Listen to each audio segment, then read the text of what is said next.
Halo teman-teman, pagi ini saya beserta Ibu Kristi Damayanti. Ini nih cerita hidupnya sih oke banget. Saya terinspirasi makanya saya kesini, udah difoto, udah motret. Sekarang kita mau cerita-cerita ya. Yes. Ibu apa kabar? Baik, sangat baik. Oke, baru traveling ya Bu ya? Baru pulang dari Jepang karena anak saya wisuda. Ah iya, anak Ibu kan 2 ya? Udah. Yang cewek baru wisuda, Ya. yang cowok udah Jakarta. sekolah di Jepang Di juga? Binus kemarin. Oh, Binus. Lulus tahun 19. Yang atas tuh, yang bawah seingat saya 96 ya? Yang bawah 99. 99, yang atas 99 yang gede. tua 96. 96, iya, Lupa adik saya sih. soalnya 96. Ibu apa kabar dengan dunia perarsitekturan? Saya sudah lama nggak bergerak berkecimpung dengan desain ya, karena sejak saya kena stroke 2010. Atasan saya bilang, Kristi kamu jangan di proyek lagi, karena kalau di proyek pasti otakmu bergerak dan membuat kamu akan mungkin sakit lagi. Jadi saya ditarik ke holding untuk membantu apa yang mereka butuhkan, saya bisa bantu gitu. Jadi tidak di dunia arsitek lagi saat itu. Tapi masih ada hati ya di situ. Jelas, passion saya ada desain. Ngajar nggak Bu? Dulu saya ngajar 15 tahun tuh ngajar di Ukrida dan Untar. Ukrida di S1 Fakultas Teknik Sipil dan di Untar tuh S2 Manajemen. Oke. Gitu. Tapi sekarang Ibu nih kayaknya saya dengar-dengar aktivitas di dunia perarsitekturan untuk disabilitas ya Bu ya? Ya, saya itu gimana, Bu? Itu karena saya sadar saya cacat. Tapi ketika saya cacat, puji Tuhan saya masih bisa bekerja. Iya. Tuhan masih bisa, saya bisa melakukan apapun. Saya bisa punya kursi roda elektrik, saya bisa traveling, bisa semuanya. Di mana teman-teman disabilitas saya tuh jangankan punya fasilitas itu, untuk makan pun agak susah. Betul. Jadi saya benar-benar bersyukur untuk itu. Saya harus melakukan sesuatu untuk mereka. Awalnya saya cuma sekedar, saya punya barang-barang bekas, saya jual, saya berikan kepada mereka saat itu. Tahun 12 lah. Itu saya sudah mulai mencoba melayani mereka dengan cara saya. Setelah itu nggak bisa nih. Kalau nggak mungkin barang-barang saya habis gitu kan. Akhirnya saya mencari tahu gimana caranya untuk membantu mereka. Jadi aku tanya, Bu, Mbak, bisa nggak sih masak? Bisa. Enak nggak? Enak dong, boleh. Kamu foto masakin aku. Aku beli, enak. Terus, Bu, boleh nggak saya posting untuk dijual? Mbak, mau nggak? Mau. Jadi saya coba makanannya, saya foto, mereka posting dan laku. Gitu. Jadi mulai pemberdayaan mereka. Terus lama-lama mereka butuh bantuan untuk leisure, senang-senang. Karena untuk saya itu adalah sebuah spirit kalau kita punya kesenangan, hobi. Betul. Jadi saya mengajak mereka masuk ke banyak yayasan untuk coba, mereka mau nyanyi, nari, fashion show. Saya kerjasama dengan Australia dengan Disability Awareness. Ini yayasan Ibu berarti? Enggak, saya lewat nama Yayasan Agung Podomoro. Oh, oke, Yayasan Agung Podomoro. Jadi saya mengajak mereka ke Central Park untuk nyanyi, nari itu sampai 6 kali sebelum pandemi. Itu mereka senang banget, anak muda dan anak-anak tunaganda, cacat dan ganda, buta, tuli, grahita, dan mereka oke banget. Terus semua ada di YouTube dan itu berhenti gara-gara pandemi. Nah, dari situ di pandemi saya bingung apa yang bisa mereka bantu. Akhirnya apa? Saya mencoba menulis tentang disabilitas. Tentang disabilitas, tentang apa yang saya ingin lakukan untuk mereka berhubungan dengan desain perkotaan. Karena kenyataannya adalah, sorry to say, Indonesia masih jauh dari namanya ramah disabilitas. Saya mulai banyak nulis, karena saya traveling kemana-mana, saya bikin tulisan, tapi kan tidak khusus kan waktu itu, cuman traveling. Tapi sekarang saya punya mimpi, habis itu keliling dunia lagi sendirian pakai kursi roda untuk melihat dan membuktikan bahwa dunia itu luar biasa. Kenapa Jakarta tidak bisa, Indonesia tidak bisa?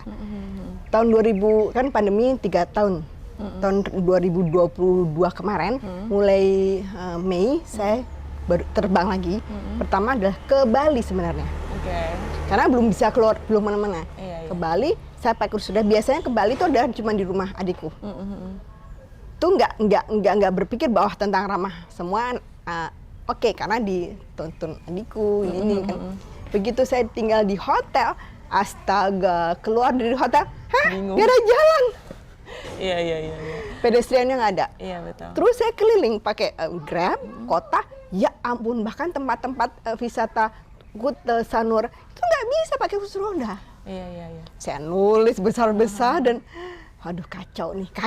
Iya. Tapi emang sebelumnya kan berarti Ibu pernah keliling dunia juga? Iya, tapi kan tidak khusus survei. Oh, oke. Kalau memang nggak bisa ya nggak apa-apa, nggak mikir gitu. Iya. Minta tolong gitu. Ini beda, sengaja survei nggak bisa atau bisa bagaimana gitu. Iya. Nah, Bali aku pikir aduh kacau banget. Saya berpikir terus habis itu Singapura buka. Iya, terus Singapura buka, tapi kan harganya mahal tuh tiket, iya. 11 juta. Iya, udah kemana ya itu ya? Enggak jadi. Sampai saya ngikutin harga sampai Juli, harga dapat 2,2.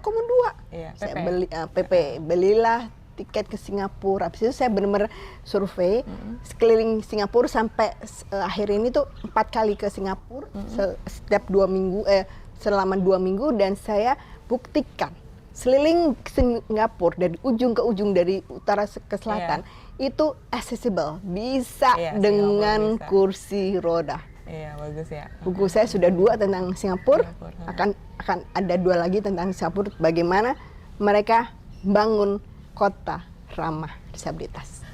Nextnya kemana nih Bu? Ke negara mana? Nah, kemarin juga ke Penang. Saya pikir Penang, Malaysia lebih baik dari Indonesia. Ternyata nggak juga.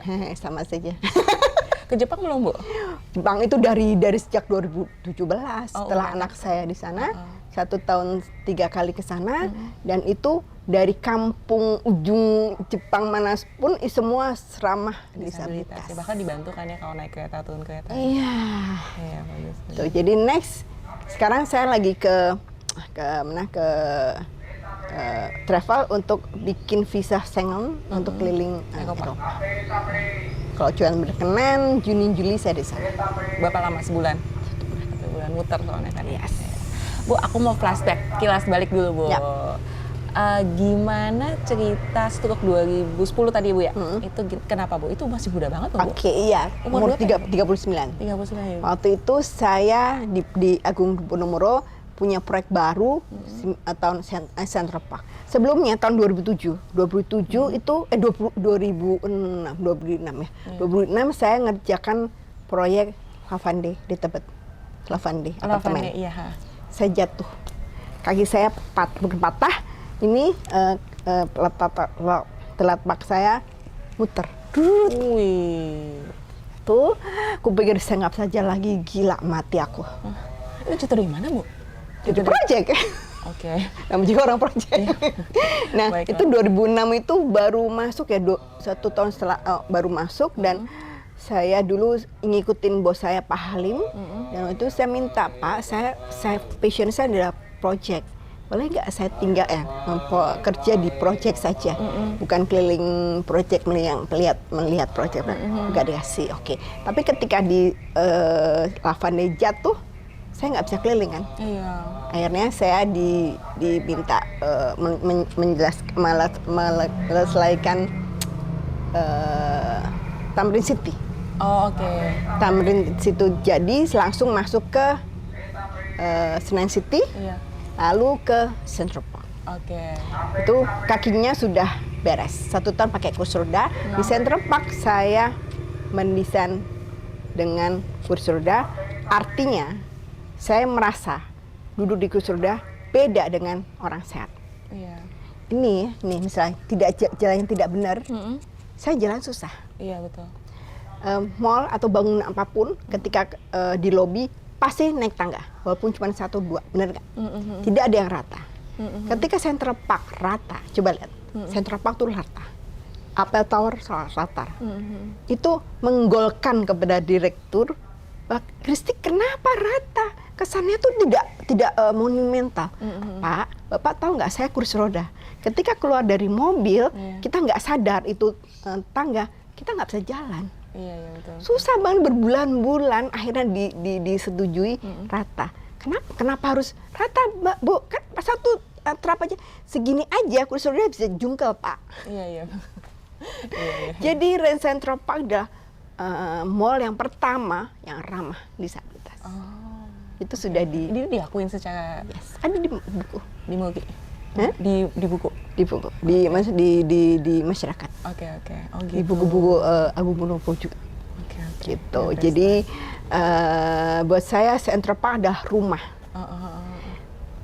Jika bayangkan Tuhan maunya apa? Ketika saya jatuh, saya mendesain di atas kursi roda, saya bikin Central Park, dan saya tinggal di sana, kerja di sana, saya nyaman seperti di rumah.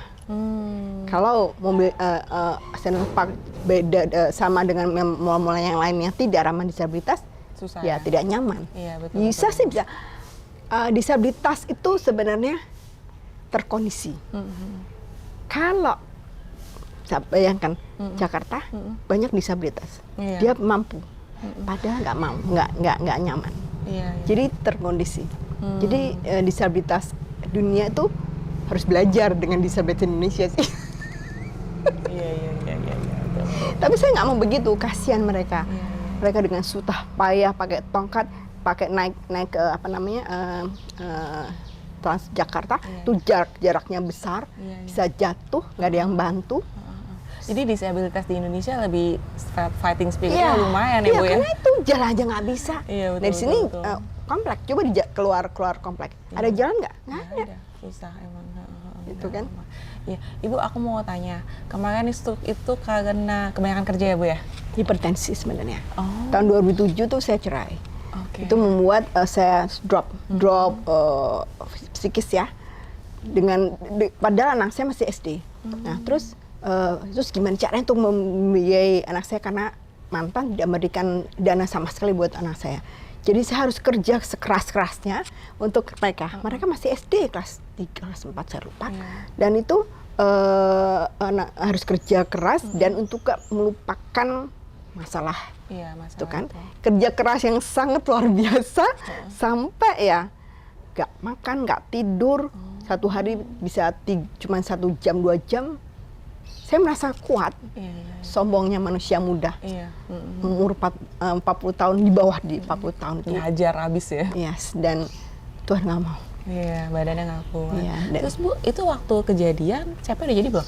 Sudah. CP udah jadi? Sudah, jadi grand opening itu tanggal 12 Desember 2009. Itu media, rame. Saya datang pembukaan itu, tapi sudah siap dengan langsung ke bandara. Aku dan keluarga anakku, bapak ibuku, adikku di Bali, langsung ke bandara ke Amerika. Karena adik saya di Amerika ada rumah ya. Jadi begitu selesai grand opening, kami ke bandara langsung terbang. Kejadiannya di Amerika. 6 minggu di sana, banyak libur kan, libur besar, dapat bonus besar, senang, happy dong. Happy dong. Minggu keempat kita lagi jalan-jalan di San Francisco, jam 3 pagi, turun dingin, tanggal 8 Januari, jadi masih salju. Turun mau tidur dari tempat tidur, gak berasa, benar-benar gak berasa, dingin, berdiri, jatuh, karena sudah lumpuh. Gak sadar, kok jatuh sih? Enggak, jatuh. Mungkin hunun belum nyawanya belum kumpul. Udah mau berdiri, lah tubuh kanan saya nggak bisa. Saya teriak, saya tinggal tidur dengan ibu saya dengan 2 anak saya teriak pun nggak bisa. Udah nggak bisa ngomong. Ibu saya bangun sadar bahwa saya stroke. Anak saya dibangunin, langsung panggil bapak saya di kamar sebelah. Bapak saya telepon 911, saya sadar, saya lihat semuanya.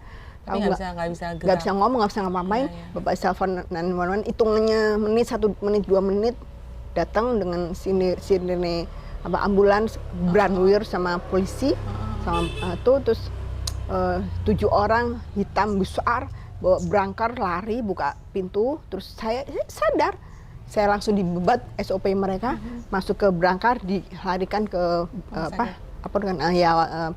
ambulans, keluarga ngikutin.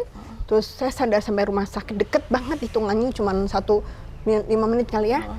Sadar begitu masuk ke ruang MRI, yang lorong itu saya pingsan.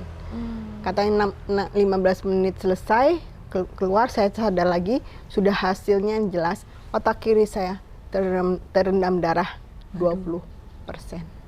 Cepet ya? Ya, cepet sekali. Itu kurang dari 15 menit. Tensi saya waktu itu 274 per 145. Pecah. Tapi emang ada histori hipertensi ya? Iya, keluarga kan. Dan saya kan juga waktu cerai itu saya dapat sudah divonis hipertensi akut. Udah minum obat berarti? Udah, tapi karena ya nggak, anak muda lah, sombong. Oke. Tapi Bu, apa namanya? Sebetulnya kayak Tuhan tuh udah prepare ya, soalnya kan setahun bikin udah pakai itu dia makanya aku bilang itu. Satu lagi yang lebih prepare lagi, yang baru sadar adalah saya pernah mati karena kanker rahim. Mati suri? Saya nggak tahu. Jadi gini, saya punya 2 anak, saya hamil dengan tumor. Dennis lahir dengan baik, tapi memang 6 bulan saya harus di rumah sakit, bed rest. Bergerak sedikit dia kalau kayak mau keluar. Jadi kontraksi. Jadi di rumah sakit. Tapi sehat. Michelle itu 7 bulan harus dikeluarkan karena saya tidak bisa minum obat lagi, nggak bisa disuntik, nggak bisa kasih infus. Jadi keluar dan saya mati.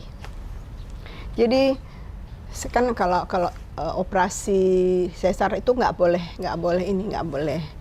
Michelle itu nggak boleh tidur. Jadi dia suntik ke sini, saya lihat bagaimana dokter mengambil Michelle lewat lampu di atas, terus diangkat, dia nggak nangis, sudah biru, kanan kiri saya pendeta, sudah nangis, baunya udah nggak jelas gitu. Terus akhirnya dia keluar, nangis sudah selamat, saya mati. Saya merasa di atas. Udah ngelihat? Ya, saya ada di situ, ada banyak dokter, darah kemana-mana, sibuk dengan perut saya. Melayang-layang, di mana saya? Itu anak saya mana? Anak saya sana. Hitungnya nggak tahu detik, nggak tahu menit, terus saya teriak, anak saya mana? Dokter bilang, jangan takut, dia sudah di sana. Saya melihat di atas, saya nggak tahu mati atau tidak ya. Nah, habis itu diberesin, ternyata tumor itu menjadi kanker dan tidak bisa diambil. Kalau diambil saya mati karena udah mati darah semua. Itu tahun 99. Tahun 2003 itu menjadi kanker berat. Waktu itu teman saya baru meninggal gara-gara itu, jadi saya ketakutan ketika divonis kanker. Waktu operasi, bapak saya dipanggil ke dalam, bapak saya cerita itu rahim saya diambil, itu rahimnya kecil, tapi kankernya besar kayak sosis yang tebal, dan kayak telur yang cangkangnya udah retak kalau dikasih air panas ada putih-putihnya. Gitu. Nah, terus dokter ngiris kanker itu, keluar darah merah, bau got kata bapak saya, dan kalau itu pecah saya mati. Dan itu memang hampir pecah. Terus Bapak sadarnya lagi tuh berapa lama? Dari yang gak tahu hitungannya, mungkin menit ya. Nah, ini yang saya bilang, ini prepare luar biasa. Kenapa? Kalau rahim saya masih ada, saya menstruasi itu sakit banget. Satu tangan untuk membereskan nggak gampang. Dengan sekarang. Itu benar gila. Berarti diangkat sudah tahun berapa ya? 2003. Kejadian ini kan 2006. 10. Yang sebelumnya yang jatuh 2006. Terus 2007. Ya udah ada ininya, momentumnya ya. Memang Tuhan bikin begitu ya. Makanya saya percaya banget ketika banyak orang di luar sana bertanya, Kristi, katamu Tuhanmu baik. kenapa kamu tidak disembuhkan? Saya percaya kalau saya sembuh, mungkin saya manusia. Saya manusia yang punya passion tentang project. Kalau aku sembuh, belum tentu saya bisa melayani seperti ini. Saya balik lagi seperti dulu. Atau kalau saya melayani pun orang nggak percaya, saya pernah cacat. Karena ketika saya masuk, saya kan bicara banyak di banyak media ya, banyak orang mencari saya. Ketika saya datangi mereka ke rumah sakit atau ke rumah, mereka melihat saya cacat dan saya semangat, mereka menjadi semangat. Iya, beda ya. Tapi ketika saya datangi mereka, saya sehat, aku yakin mereka percaya. Mereka berkata, Kristi, Om Dok, lu nggak tahu gue rasanya apa. Padahal dia nggak tahu gue pernah seperti itu. Iya, benar. Mungkin itu yang Tuhan mau. Bu, sesi kedua di dalam ya Bu, karena kita digangguin tukang bakso ya. Masuk dalam aja ya.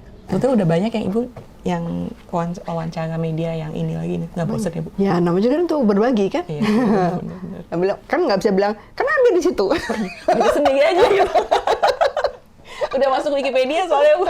Oke, lanjut Bu. Yang mau ditanya tuh, gimana Ibu dengan, ini kan divorce, gedein anak sendiri, terus jatuh, terus sebelum itu kan yang kalau yang tumor kanker rahim itu jauh sebelum itu kan, soalnya anak-anak masih bayi kan. Udah gitu jatuh udah pakai kursi roda, udah gitu stroke. Tapi Ibu nih beda banget nih Bu, kayaknya semangatnya ada aja. Udah gitu kalau ketemu tuh happy banget. Itu gimana Bu? Coba dong kasih pesan dan kesan. Karena bayangkan aja deh, kita lihat yang ada di sekarang sini ya. Lihat rumah saya, besar, sendiri, sepi nggak? Sepi. Ya? Happy nggak? Sebenarnya tidak. Iya. Juga lihat tubuh saya separuh kanan, saya lumpuh separuh, tubuh kiri saja untuk bergerak, untuk hidup. Nyaman nggak? Tidak. Kenapa saya bisa? Karena saya yakin dan saya tahu kalau saya drop, emang enak cuma tiduran aja. Enggak. Ada yang bantu nggak? Enggak juga. Tidak kan? So kalau nggak ada bantu gimana? Harus kita sendiri kan? Betul. Kemarin saya sakit, saya muntah. Saya pikir, aduh nanti ada yang beresin. Lah, siapa yang beresin? Akhirnya dengan susah payah bangun untuk beresin muntahan saya. Gampang nggak? Enggak. Iya. Jadi kita harus sadar bahwa kita siapa, bisa atau tidak. Kita harus mandiri. Saya yakin karena saya yakin Tuhan tidak akan mendiamkan saja. Ketika saya memang susah, Tuhan kasih spirit untuk bangun, untuk bergerak, untuk happy. Lihat kan saya ketawa terus. Padahal ya saya sebenarnya, aduh kangen, aduh lonely, sepi. Iya, apalagi Ibu doyan ngomong ya Bu ya. Biasanya ada kelinci, saya ajak ngomong, Snowy, jangan gitu. Udah ngoceh deh. Tapi hewan peliharaan itu tuh salah satu terapi kan ya. Betul. Kenapa kelinci Bu? Karena kalau anjing sama kucing, saya suka mereka. Dulu punya 16 ekor anjing dan kucing-kucing banyak sekali. Itu kan butuh perawatan, bau, berisik, makannya mahal. Iya betul. Kelinci itu nggak bau, saya lepas aja, dia bisa pipis sendiri, pup sendiri, dan tidak bau sama sekali. Kalau saya lagi malas untuk beresin, biarin aja, nggak bau, tapi berantanas ya. Tapi mereka ini ya pipis sendiri. Iya, ada tempat yang sudah biasa. Tapi karena sudah lama nggak di sini, belum tentu dia mau di situ lagi. Iya, kuncinya lagi diungsikan ke RHI. Karena kan nggak ada orang ya kalau saya traveling. Gitu. Terus Bu, apa ada spiritual journey dengan semua kejadian ini? Luar biasa. Yang pertama ya, kalau tentang cerita tentang yang tak lalu-lalu jelas banget ya. Ketika si Michelle lahir, dia pernah tidak mendengar 4 tahun. Umur berapa Bu? Saya sadar umur 4 bulan. Ketika check up biasa, dokter bawa mainan tup totet gitu ya. Itu Michelle sibuk dengan tangannya. Nggak dengar sama sekali ya. Langsung dibawa ke RCM, ternyata dicek kupingnya atau lingkanya dua-duanya 95 derajat desibel. Kalau di atas 100 dia benar-benar tuli. Kita tuh 20 sampai 30 desibel. Aduh, gini ya.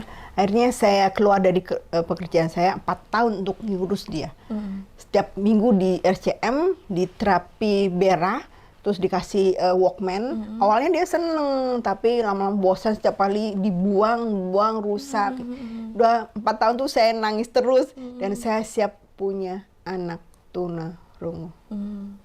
Tapi 4 tahun kemudian tiba-tiba kami lagi di di hotel Putri Duyung. Anak-anak masih kecil, main pasir. Jam 6 sore saya teriak, "Dennis, Misha, mandi, kita makan." Dennis nggak dengar, dia sibuk dengan Misha, ya karena nggak dengar, tapi mungkin dia lihat, dia nongolek, dia masuk, terus mandi, terus selesai, dia teriak sama Dennis. Biasanya dia ngomong sama panggil Dennis, saya ajarin dia bahasa bibir, A, B, C. Dia bisa melihat, tapi yang karena dia tidak dengar, kalau huruf S kan nggak bisa dengar, dia ngomongnya tet. Terus dia mau manggil namanya nama Dennis nggak bisa, tapi Ninin. Kan Dennis mungkin Ninin, kan Ninin. Nah, waktu itu dia habis mandi, dia teriak, Dennis, ih ada apa gitu. Dia belum ngomong kan. Aduh, besoknya selesai pulang dari situ, saya ke rumah sakit dan dia full sembuh. Wah, puji Tuhan banget ya, itu keajaiban. Dari 95 derajat di sebelah sampai 23. Bagus banget. Dokter bilang, ini luar biasa, mujizat. Dan dia tidak diterapi, dia udah ngoceh, nggak jelas. Mungkin dia belajar bicara. Tapi kata pertamanya bukan mama papa, Dennis. Dennis. Susah loh itu. Dennis, gue kaget kan. Terus dia ngoceh, dan dia suka banget namanya film Doraemon. Sampai dia bilang, Mama, nanti ngomongnya sudah lancar. Mama, itu 4 tahun. Nanti aku sudah besar, boleh nggak aku tinggal di rumahnya Nobita? Kenapa Nobita? Kan ada Doraemonnya. Benar ya, sekarang itulah dia ke Jepang. itu mimpinya. Dia belajar bahasa Jepang tanpa aku nggak tahu. Aku tahu. Waktu SMP saya kasih tablet. Dia mager di rumah, dia tidak pernah belajar, tidak pernah bermain, tapi nilainya di atas 10 plus. Benar serius. Dokter bilang ini anak jenius, tidak pernah di bawah IQ-nya 148. Bagus sekali. Manggil apa di Jepang ya, Bu? Nah, makanya ini ceritanya benar-benar luar biasa Tuhan. Itu sampai minggu ke tahun terakhir dia mau ke Jepang, dia di tablet dibagi 2. Saya pikir kamu tuh ngapain sih di tablet, nggak pernah ngapa-ngapain, nggak punya teman, nggak pernah belajar tapi nilainya bagus. Apa sih yang kamu lihat di tablet ya, dibagi 2? 1 huruf kanji, 1 bahasa Inggris. Wow. Bahasa Inggris aja aku bingung, bahasa novel Jepang. Baca ya ampun. Kanji itu susah. Ya jangan kanji bahasa Inggris aja nggak pusing. Kan kalau cuma sekedar baca oke. Novel apa sih? Itu nggak ada les-lesan ya. Dan dia bisa kelas S2 SMA. Mama bener nggak sih aku boleh ke Jepang? Boleh sayang, tapi Mama nggak punya uang. S1 di sana dia melihat. Wow. Jadi kalau Mama punya uang untuk kamu S1 di Jakarta. Oke. Tapi di sana nggak bisa. Oke, kalau kamu mau, Mama mau ambil tabungan kamu untuk S1 di sini, kamu pakai selama di sana. Tapi kalau uangnya habis, kamu pulang kalau kamu nggak punya beasiswa. Gitu kan. Oke, dalam 1 tahun itu juga saya keliling untuk mencari tahu gimana caranya dia bilang. Terus saya tanya, Cel, kalau dalam 1 tahun ini berusaha untuk mencari beasiswa atau ke Jepang itu banyak kendala, mungkin Tuhan tidak berkenan kamu ke sana. Kamu harus siap ya. Iya. Ternyata dalam 1 tahun itu lancar. Memang bukan beasiswa, tapi banyak potongan yang saya bisa pegang. Oh, jadi emang ke sana dulu? Iya. Bukan ngambil beasiswa dari Indonesia? Iya, Indonesia? karena ternyata beasiswa Jepang itu ada banyak di sini, tapi teknis. Pokoknya robot, tapi Michelle nggak mau. Ya, minimal kamu kayak Mama deh, arsitek deh. Karena kakaknya kan DKV. Oh, gitu oke. Kan. Minimal itu kamu bisa. Nggak mau. Aku mau belajar nggak mikir. Apa sih belajar? Dia nggak mikirnya nilainya bagus loh. Ya makanya dia kayaknya smartnya tuh. Kayak saya, mungkin dia nggak pintar, karena insinyur. Tapi tuh saya tuh bodoh karena kerja keras tanpa harus bisa ngapa-ngapain sampai sakit. Nah, itu bodoh untuk saya. Untuk dia smart. Terus akhirnya nggak mau ambil teknik apa tuh? Kuliah yang nggak usah belajar. Nah, sampai sana kan. Terus saya waktu itu 1 bulan tuh 10 juta untuk dia, untuk hidup dan sekolahnya. Hitungnya gitu ya. Di bulan keempat dia telepon, mama, kok usah kirim uang lagi? Loh, kenapa? Iya, aku dapat kerjaan. Wow. Pertama, dia kerja dari agennya dari Jakarta, kerja bedding, bersihin tempat tidur di hotel Disneyland. Wow, seru banget. Bayarnya 1 jam itu 1.200 yen. Lumayan banget tuh kan. Jadi hidupnya dia tanggung, dia nggak mau dari aku, tapi sekolah dari mama. Oke. Dia lakukan itu tuh sampai 6 bulan kemudian dia pindah ke apartemen yang lain. Itu apartemen aku aku bayarkan cukup mahal. Dia pindah lebih besar. Mama nggak punya uang. Mama nggak usah mikir. Aku punya uang kan. Aku ke sana tuh. Yang dulu tuh apartemennya cuma 3x7. Ada tempat tidur, ada dapur. Jadi buka koper besar aja nggak bisa. Di sana kan mini-mini ya. Tapi sekarang rumah apartemennya tuh 3 kamar, 10x20. Gede di Jepang. Gajinya saya nggak tahu berapa gitu kan. Terus bulan ke-6 sama sekali tidak mau uang dari saya lagi. Karena dia dapat beasiswa. Oke, ngambil apa, Bu? Nah, karena itu dia nggak mau sekolah di universitas yang bahasa Inggris. Karena dia niatnya dia tinggal di Jepang, bukan sekolah. Tinggal. Dia nggak mau yang bahasa Inggris karena bahasa Inggrisnya bagus banget, tapi dia nggak mau. Jadi dia harus punya sertifikat N1 untuk Jepang ya. Yes, gitu kan. Nah itu harus 2 tahun. Walaupun dia bisa, tapi kan ada prosedur untuk dapat N1. 2 tahun itu lulus, terus dia masuk ke kampus namanya Meikei University di Chiba. Itu bahasa Jepang. Judulnya Hospitality and Tourism. Oke, itu sesuai dengan apa yang dia kerjain sih. Iya, aku kan nggak mikir kan udah biasa. Gitu. Jadi dia mau sekolah yang tidak mikir. Kemarin lulus nilainya A semua tanpa belajar dengan 3 pekerjaan. Satu di hotel, satu 7-Eleven dia sudah manajer umur 19 tahun, satu lagi di Ichiran Pramusaji. Gajinya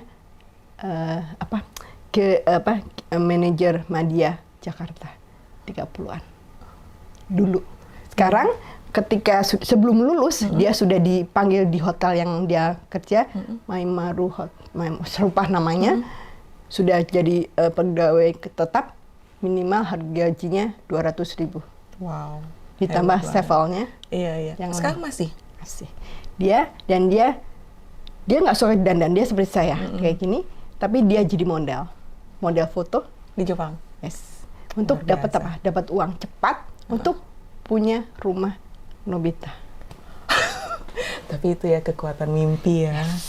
Dan rumah yang dia mau tuh kira-kira hampir deket dengan apartemennya. Benar-benar kayak rumah Nobita. Nanti saya kirim. Mau dong, ntar masukin ya rumah Nobita. Kita lihat sama rumah Nobita aslinya. Iya, ada fotonya, ada saya perbandingannya. Tapi itu kekuatan mimpi ya. Dia udah ngelihat dari kecil, begitu kejadian. Dan Tuhan berkenan. Karena aku yakin kalau Tuhan berkenan, bahkan rambut pun jatuh, Tuhan berkenan. Tuhan tahu, berarti memang Tuhan berkenan. Tapi Michelle bisa, berarti memang Tuhan berkenan. Iya, luar biasa sih Bu. Ya ampun, saya kayak mesti mimpi. Saat ini kita mimpi ya. Mimpi aku sekarang udah keliling dunia. Untuk apa? Untuk disabilitas. Itu kan karena ada bisa di YouTube-in juga kan ya Bu ya, bisa journey. Tapi dulu pernah keliling dunia juga. Pernah. Pakai kursi roda juga. Pernah ada yang waktu masih sehat.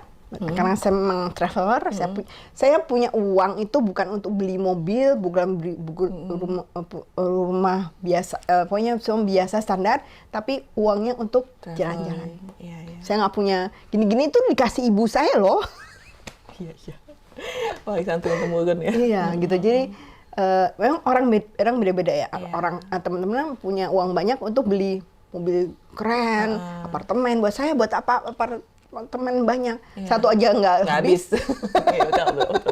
Ibu, berarti yang tahun awal-awal bulan Ibu biayain si Michelle tuh biaya bahasa dong, sekolah bahasa. Iya. Karena di sana emang agak susah kesetaraan bahasanya. Betul, dan itu juga ternyata untuk di luar jurusan teknik, Jepang tidak memberikan beasiswa. Berarti beasiswa sekolah dia bayar sendiri dong, sekolah hospitality-nya. Betul. Dan ketika nilainya bagus baru dapat beasiswa. Iya.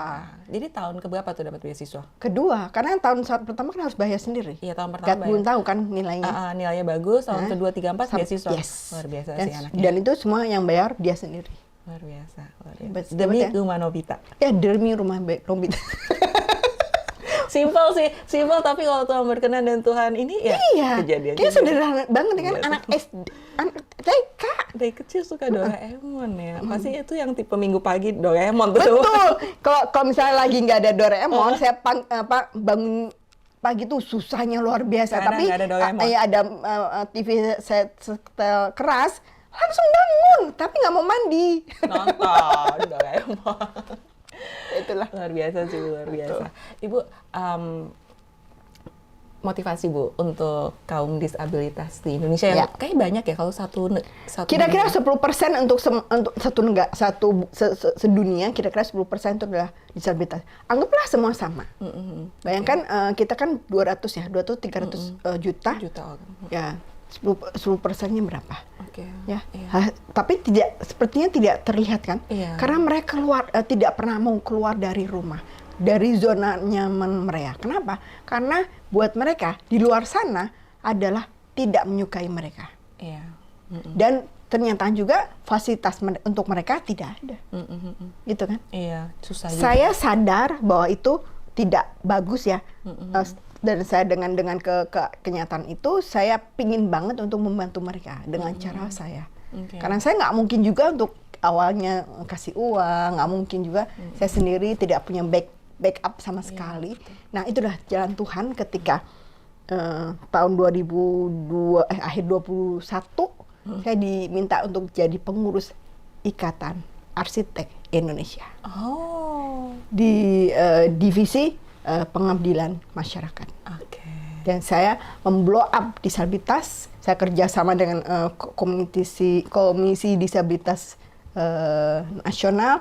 Saya bikin workshop. Saya mengundang arsitek profesional ya, yang tua, yang senior. Duduk di kursi, saya sewakan kursi roda. Duduk di sini mencoba dengan emang enak tuh pegang ini, gampang nang buka ini.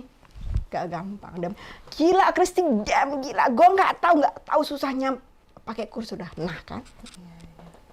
Ibu berapa lama Bu sampai fasih banget pakai kursi roda? Cepat, karena kan saya kan harus bisa cepat untuk mandiri. Adaptasi. Iya. Ibu nih kursi rodanya buatan luar ya? Bukan Cina. Desainnya desain Jerman, tapi kan nggak mungkin dijual dari sana, mahal banget. Jadi masuk ke Cina. Saya punya 3. Yang pertama saya ada di kantor, tuh beratnya 50 kilo, ada aki, sudah keliling Jepang sebelum pandemi, itu yang pertama. Terus saya beli lagi yang kedua itu, ini yang baru, karena setelah itu pandemi ya. Ini 50 kilo juga? 25 kilo, dan saya sudah keliling kemarin, Flores, naik gunung, Singapura, naik gunung kayak gini, turun begini, gila, aku pikir, gila Kristi bisa. Yang itu bisa? Itu bisa. Nah, waktu itu ibu masih ada, saya ajak ke Jepang, pakai kursi roda biasa. Terus di Jakarta saya ajak ke mall, itu nggak mau karena berat. Saya kasih kursi roda susah, nggak mau. Akhirnya saya beliin sebelum ibu meninggal. Tapi ini datang setelah ibu meninggal. Oh, maaf. Aku boleh dorong yang itu nggak? Nggak bisa didorong. Oh bisa, mesti dinyalain ya? Nah, aku mau lihat nih, mau ngeliatin. Oke. Yuk, oke. Kok ini memang sangat... Ibu mau jalan, Bu? Iya lah. Oh, kirain mau ke situ. Sini. Nah, aku bisa jalan tapi supaya cepat. Oh, oke. Ya. Mau ambil kursi yang itu? Dibituin dulu aja, Cak. Isinya diambil aja. Itu nggak bisa didorong, nggak bisa ditarik. Oh, mesti karena berhubungan dengan manual. itunya aja. Barangnya diambil. Barangnya diambil. Ini yang dibawa apa, Bu? Itu P3K. Itu bukan charger. Oh. Ini gara-gara kemarin kehujanan saya mesin plastik. Oke. Nah, ini ada speed. oh, Kalau ini pelan banget. Kayak tadi. ini apa? Pelan. Ini baterai. Oh, oke. Ini bisa cepet banget kan. Ini nggak bisa ngebut. Kalau di mall ngebut saya. Oh. Tuh. Oke. Kalau dia ringan atau dia berat itu ngaruh nggak sih, Bu? Kan Ibu di otomatis ya? Saya sendiri nggak berasa, tapi yang berasa dia ngangkat. Oh iya. Kalau masuk ke mall, ke Grab, Iya. itu susah. Oh iya. Iya. Nggak, soalnya kan kata Ibu, mamanya kan nggak mau karena berat ya? Bukan, ibu merasa ibu kan masih bisa jalan, kenapa pakai kursi roda? Oh, oke, gitu. oke. Tapi dengan tanpa kursi roda, beliau nggak mau kalau aku ajak ke mall, capek kan? Iya, itu. capek. Iya, betul. Itu. Tapi Ibu sih luar Ya, biasa. jadi Ini traveling chair. ya, dan ini bisa untuk selfie. Ya, Ibu ini suka selfie, guys. Iya, itu kalau lihat di Facebook saya atau di YouTube saya itu semua selfie. Pagi gini ngoceh aja. Terus ini untuk apa? Payung. Terus Ini biar ganjel ya. iya, itu minum selain. Dan ini lifestyle. Buat saya Lifestyle tuh apa tuh, Bu? lifestyle. Jadi kursi roda bukan hanya sekedar untuk orang cacat atau orang tua. Iya. Ini adalah lifestyle. Lifestyle. Dan saya dengan kursi roda. oke, Orang bilang, oke. iya orang bilang, Kristi kamu gimana sih? Bukannya kamu belajar berjalan seperti dulu? No, bukan saya nggak mau jalan, bukan saya malas, tapi saya butuh simpan energi. Kenapa? Kalau saya belajar jalan terus, fokus saya adalah belajar jalan sampai sembuh. Belum tentu Tuhan mau aku sembuh. Tapi kalau aku punya kursi roda, saya hemat energi, saya bisa berkarya. Buku saya 64 loh. Iya, Ibu ini rajin loh. Nanti saya bawain buku saya. Iya, boleh, Gitu. boleh. Ibu, tadi Ibu mau ngomong soal bentar ya, apa? Bukan rumah Nobita. Rumah, kok kayak highlightnya rumah Nobita gitu. Rumah Clean-nya. Iya, apa ya? Apa? Tadi kita nulisin apa ya, Bu? Ya, terus tadi ngomongin tentang Michelle ya, tentang Michelle. Jepang. Terus keliling dunia karena untuk survei disabilitas. Saya pingin banget ya, banget Acceptance. Soal acceptance, Bu. dengan acceptance tentang diri. Dengan semua kejadian ini, dengan acceptance, Ibu tuh keluarnya kayaknya lebih ceria, lebih happy. Bahkan lebih happy daripada yang Merit, Bu. Itu dia. Ya, Setuju. Iya kan? Setuju. Belakangan tuh tahun-tahun belakangan yang Merit, yang ceria berapa banyak, Yes. ya kan? Ya, karena buat saya, bahkan anak saya, karena saya sudah gede kan, sudah dewasa, keluarga saya bilang, kamu mau merit. Kalau merit kamu seneng deh, ada yang ngurusin. Tahu nggak? Merit itu untuk saya, itu bukan solusi. Itu adalah masalah baru. Iya. Itu bayangan pertanyaan pertama. Kamu mau tinggal di mana? Rumahku, rumah dia, atau beli rumah? Kalau beli rumah kita mau di mana? Iya. Anak-anak nggak mau diambil, nggak mau dikasih, mereka nggak mau gitu kan. Mereka punya kebanggaan sendiri, beli sendiri kan. Iya. Jadi itu pertanyaan pertama. Yang lain banyak. Iya. Jadi menikah lagi untuk saya adalah masalah baru. Oke. Jadi gimana, Bu? Setelah divorce-nya saya ya kita nggak usah bahas kenapanya. Tapi sampai titik oke, emang kena stroke dan begini-begini dan menerima itu semua gimana, Bu? Ya saya gini, kita nggak tahu Tuhan membawa kita sampai umur berapa. Kita nggak pernah tahu. Bayangkan kalau saya mau dipanggil Tuhan 20 tahun lagi. Emang mau 20 tahun lagi dengan sedih-sedihan, self-pity gitu ya. ngapain? Mendingan 20 tahun lagi jalan-jalan, makan-makan, ngobrol-ngobrol, bener nggak? Tuh. Bagus nih. Bener kan? Betul. Iya kan seperti ini. Iya. Kalau saya berpikir yang negatif. Aduh gila, kok nanti jatuh gitu. Terus saya nggak bisa nangis di depan anak saya. Mama mau tinggal di rumah kamu dong. Emang bisa? Nggak bisa. Mama, boleh nggak saya tinggal di sepupu misalnya? Kan nggak mungkin. Terus gimana? Saya harus gimana? Minta tolong teman tinggal di sini? Nggak mungkin. Jadi gimana? Solusinya apa coba? Nggak ada kan? So, ngapain? Mendingan abis ini udah malas, udah lagi kesepian. Jam 9:30 saya cari Grab ke mall. Jalan-jalan guys. Bener. Betul. Gitu. Oke. Terakhir, Jessica udah melototin saya. Ini konklusi semua, jadi untuk disabilitas ini harus semangat ya Bu ya. Yes. Iya. Nah lihat. Mau ditambahin Bu? Lihat nih gaya saya kayak gini. Keren nggak? Sorry, bukan aku bilang, tapi bener nggak dengan kursi roda? Dia bilang, Kristi kursi roda. Iya, keren kan? Keren. Ini lifestyle. Jangan pernah malu kamu berkursi roda. Walaupun kita memang cacat. Saya cacat loh. Lihat kan jalannya susah. Iya, tapi Ibu kalau di sini nggak kelihatan Bu. Nah, itu yang harus membuat kalian, mereka itu harus bisa seperti itu. Betul. Sebenarnya kalau kamu lihat saya, baik-baik saja ya. Sebenarnya saya tuh kayak duduk di atas kapal yang bergoyang, yang badai goyang. Dulu saya mual karena goyang terus. Sekarang sudah biasa. Ini coba kamu angkat, angkat. Ya, berat ya. Lihat angkat saya, tangan kiri. Nah, ini seperti mayat. Tubuh kanan saya sebenarnya berat. Saya di terapi bukan hanya terapi untuk bergerak, tapi terapi kosmetik.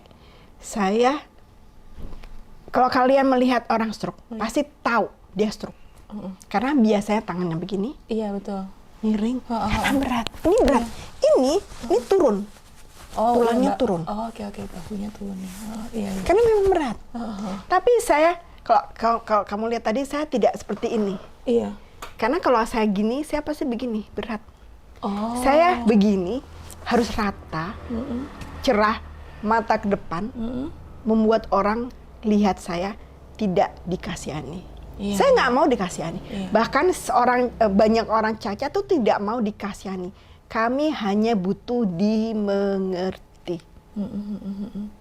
Dan dengan saya seperti ini, hidup saya seperti ini brand saya, kursi roda. Saya bisa begini, saya bisa gaya dengan keren banget. Iya kan? Iya, betul. Padahal saya cacat, sama dengan mereka. Oke. Ya, itu bagus, luar biasa. Berarti Ibu masih terapi ya Bu? Dulu sebelum pandemi ya setiap hari. Sekarang? Dan sekarang saya dikurangin ke tempat-tempat orang sakit karena saya kan masuk ke yang banyak, gampang sekali sakit. Rentan lah. Iya benar sih Bu, kalau nggak di terapi emang pasti tangannya nggak ini. Terapi nggak usah ke sana. Dulu saya banyak terapi karena kan saya di backup oleh asuransi ya. Kalau saya nggak di backup asuransi ya saya nggak mau, mahal tahu. Iya saya tahu Bu, saya tahu Bu mahal. Nah ini jadi saya terapi sendiri, gerak-gerak ini gimana? Iya benar. Membuat kita ini bergerak. Iya benar. Kalau misalnya kalian nggak dapur, saya sering ngoceh. Vlog, lihat di YouTube saya banyak vlog. Iya benar. Ngoceh, kadang-kadang nggak jelas. Bu, aku sekalian mau promosi buku Ibu. Oh iya, oke nanti kita nanti silahkan pilih buku-buku saya ya. Oke. Aku jalan ya. Iya. Nah, supaya cepat yuk. Buku saya memang tidak jual di mana-mana karena saya nggak punya dana besar untuk cetak di toko-toko buku besar ya. Sebentar. Jadi saya indie publishing. Indie publishing sama siapa Bu? Sini. Sama dari siapa? Jogja. Leo Caprio. Dan buku sini ini adalah apa? Bukunya stoknya di sini, di rumah. Jualnya di mana dong Bu? Kalau online. orang mau cari, online. Mereka kan tahu kan, karena sudah 64 buku ya, mereka sudah. Ini ya, ngerti ya. Sudah tahu. Ini bukan Bu? Taruh aja. Kristi bukunya sampai kapan? Aku nggak ada lagi gitu. Mereka sudah tanya. Jadi box itu buku-buku saya. Ini yang terbaru. Yang baru aja ya, aku buka ya Bu. Yang terbaru tentang Singapura, boleh dibawa nih. Ini saya bicara tentang aku dan kursi roda waktu saya keliling Ini yang bicara tentang ini disabilitas. Indonesia ya. Ini tentang mati kanker. Nih, atau ini tentang ini buku pertama. Ini tidak diedit. Jadi saya mau orang tahu bahwa orang stroke berat seperti saya bisa bikin buku. Katanya bukunya dari awal tuh itu semua typo, kata-katanya bingung, dan ini yang paling sampai sekarang masih the best, bestseller di percetakan. Guys, Bu, thank you Bu untuk waktunya. Iya. Kita pagi banget loh hari ini di sini. Aku mau closing Bu. Ya. Teman-teman jangan lupa dibeli bukunya. Di mana Bu? Online ya? Ya, hubungin saya, lihat aja di YouTube. Di Google aja. Google Kristi Damayanti. Terkenal kok ini Ibu. Makasih ya Bu untuk waktunya. Sama-sama. Ntar kapan-kapan kita traveling bareng Bu. Pasti dengan sangat. Aku yang dekat aja Bu, Bali. Jangan jauh-jauh Bu, dananya nggak ada. Nanti kita ke sana, ke Jepang. Ini di tempatnya Michelle. Ke Jepang, ya, mumpung apartemennya besar. Iya, kamarnya 3 kan Bu? Iya, awal September. Yuk. Amin ini dulu guys. Amin Jessica, amin. Ya, amin. Mumpung bisa gratis tempatnya. Amin, lumayan itu juga udah. Iya. Oke, makasih Bu. Sama-sama. Dadah.